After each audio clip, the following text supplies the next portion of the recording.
Why has this film got the word brolly in the title? It's not like it's raining outside, is it? Comedy. Dragon Ball Super Broly is the brand new movie that basically continues the story of Goku and Vegeta and all the characters most people have grown to love over the years. But, as this title suggests, I haven't. Yeah, this is the first ever Dragon Ball related thing I've ever seen. But I still wanted to review it anyway, even though I have not seen the shows or any of the subsequent films. I still kind of know the basics of Dragon Ball. Like, I know what the characters are called, and I know the basic premise of the show. And the reason I checked this movie out is because I had a friend of mine who really wanted me to watch it, and I'm willing to give any film a go, even if it's something that I'm not that well versed in, such as Dragon Ball.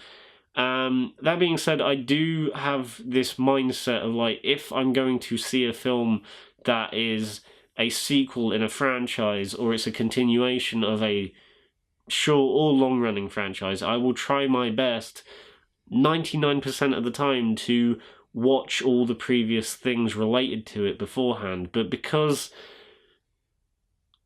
of time constraints, I kind of just had to go into this movie blind. But thankfully, it didn't affect the viewing experience whatsoever, because I really enjoyed this movie. Even as a novice, a noob, whatever you'd say, to Dragon Ball, I still really like this movie. And I think you can still find enjoyment in this film if you're in the same position as me. If you've never seen an episode of Dragon Ball before, or any of the films, I still think you'll find stuff to appreciate and like about this film. Obviously, if you are a fan of Dragon Ball and you're up to date with everything, there is a lot more to appreciate on so many more levels that obviously people like me would not pick up on. But this this review is coming from my perspective, and I'm not caught up with Dragon Ball, so this is the best you're gonna get. First of all, the animation is bloody brilliant. It's smooth, it's fluid, it's very frenetic in a few points as well.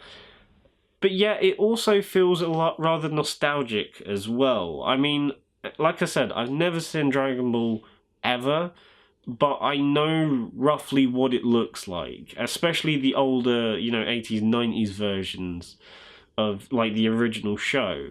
And the first thing I got from watching this film is that it does have that same kind of feel and look to it, like the old animes of the 90s and the 80s. It kind of has that colour palette and look to it.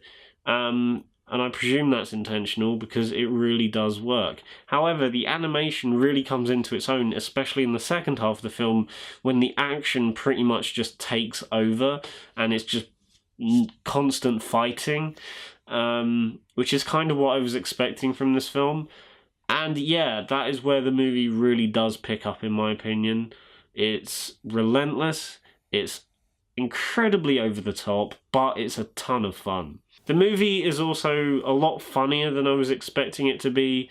The characters are all likeable, even if I'm not 100% sure who some characters are.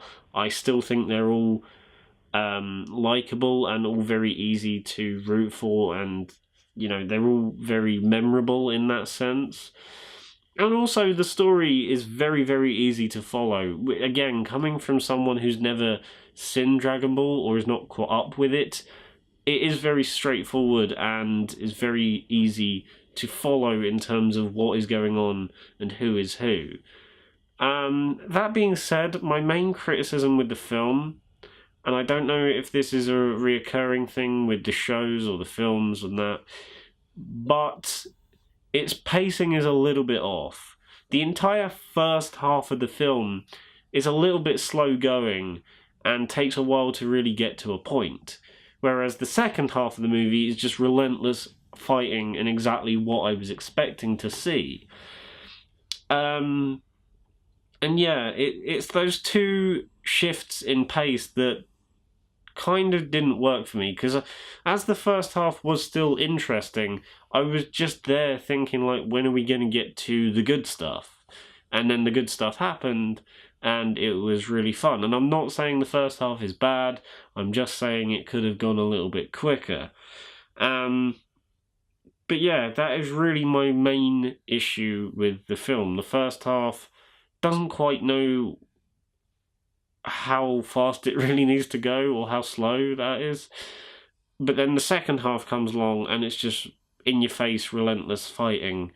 And they don't quite work as two different parallels, in my opinion, that is. However, with all that being said, I still really liked Dragon Ball Super Broly, and I'm still going to give it a 7.5 out of 10. Obviously, if you're a fan of Dragon Ball, you will find a lot more to love and appreciate about this movie than I do.